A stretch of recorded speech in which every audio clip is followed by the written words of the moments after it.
सिंध सरकार पारां तालीमी इदारनि खे हिक भेरो ॿीहर बंदि करण खां पोइ घोटकी में सियासी समाजी धुरनि ऐं ख़ानगी स्कूलनि तंज़ीम तरफ़ां शदीद रद्दअमल इज़हार कयो वियो आहे।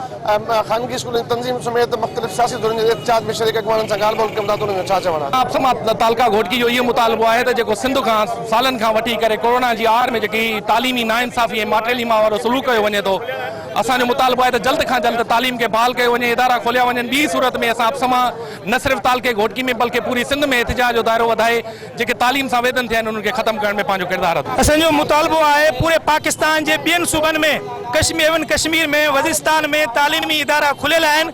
वज़ीर आला साहब जो हुकुम थियो आहे त 3 तारीख़ ताईं स्कूल बंदि कया वञनि, इहे फौरन जेको आहे हुकुम वापसि वरितो वञे ऐं पूरे पाकिस्तान में किथे भी स्कूल बंदि न आहिनि, सिर्फ़ु सिंध सूबे में बंदि आहिनि। इहा तालीम जी तबाही जेका असांखे मंज़ूर न आहे, जंहिं लाइ पुरज़ोर मुतालबो असां पुरज़ोर ही मुतालबो था कयूं त सिंध जी तालीम सां वेसाघाती बंदि कयो। ॿाहिराड़ी जी तालीम इंतहाई तबाह थी रही है।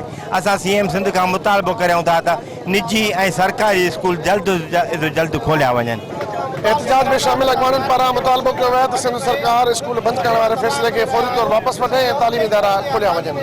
कैमरामैन शाहिद चने सां गॾु नियाज़ चनो, सिंध TV न्यूज़।